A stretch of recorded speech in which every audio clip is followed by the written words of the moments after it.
Well, I've got the roof off the rear of the Morris Minor. Of course, I'm going to refinish the wood, strip all this orange or yellow paint, whatever it is, off of the aluminum top, and then also pulled out some of the finishing bits from the interior, of course. And this is sort of one of the wooden strips that goes along and would hold the headliner originally at the front and the back of the car. And you can see it was a sort of a light gray color, and then it had been oversprayed, spray painted black, I guess at the time when they put in the they basically pasted black carpeting into the headliner instead of a headliner, and then I guess they painted this black to match. Now, unfortunately, one of these is present. That's the one in the back of the car. The one in the front is missing, and I'll fabricate one of those.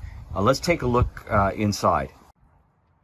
Now here's some of the black carpeting that they pasted up on top. I pulled that down so that I could get to those bolts and remove the rear end of the wood framework and the roof. And you can see there's the aluminum underneath where it was pasted up, and then they pasted this over everything. Now you can see this one framing member here towards the front, and you see that there is a spot for a second one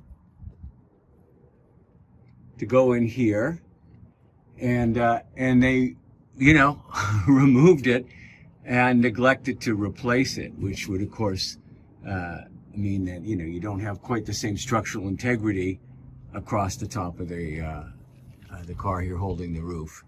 Although the roof is held on by a series of small nails that go in into the wood frame, and then there's sort of a rain gutter which is folded over those.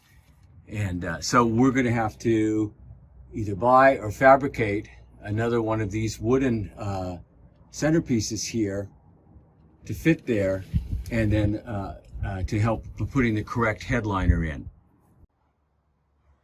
So to paint a car properly, I'm pulling off the old, sort of gutter strip that goes around the rear end. And it's obviously been pulled and put back on before. Originally, it's held in place by small nails or pins that go through the aluminum and into the wood. And there's two sets of these. One set goes straight into the aluminum, and the other set goes through the gutter and holds the gutter on. And you can see some of them are still there. They just pulled out. But when they had pulled it in the past, what they then did is, and the way these are done is this thing here is opened up when you first put it on. And so it's opened up, and then you put the nails or these little pins through the aluminum and into the wood. Then when you're all done, you fold this over, and it hides them and makes a neat finish. Now, a lot of times when they refinish these, they use the gutter again, and what they do is they just drill small holes through here. Because if you try to open this up again, it's aluminum, it's going to become very weak and probably break.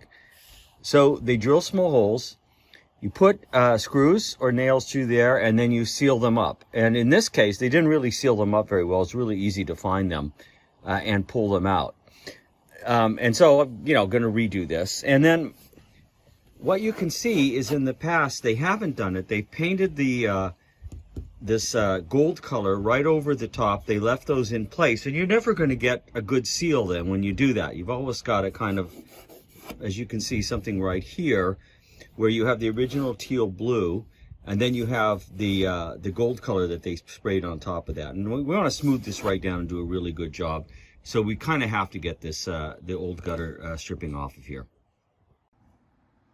Now we almost got the whole thing off now, and what you can see is I could see where the nails were, and then I used actually the thing that you would use to remove trim screw from upholstery and things like that, and you could just pop these things off, and it's just about ready to come off. And I haven't distorted or any way damaged the aluminum top here, which is the main thing that I wanted to do in removing this. Okay, so here is the the gutter strip off the car in one piece. You can see that some of the original pins were still in place, and they came out of the wood. And then you can see it was painted the original teal blue color, some of the original pins. And then underneath, you can see that there's still some teal blue paint there, and some kind of, it looks like mastic or something was put in there. So once the rain gutter is off, there's another set of tacks or little nails and pins that hold the aluminum roof to the frame. There's still a few of them that I've got to get out here. Most of them are gone. In fact, there weren't many of them left in once I got the gutter off. And so when they replaced the wood in the past, they didn't really put as many in. The other place where you're going to find some are here. And that's where the roof meets the steel roof of the cab, and there's the little T rubber that goes between them.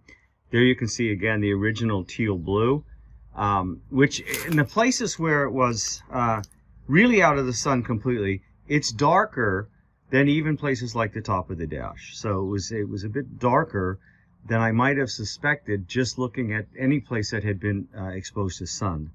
And so anyway, we've ordered up some teal blue to paint the car using the British Leyland Rover paint code for that. Okay, once all the nails are out, and there can be a lot of them, and some of them can be pretty hidden.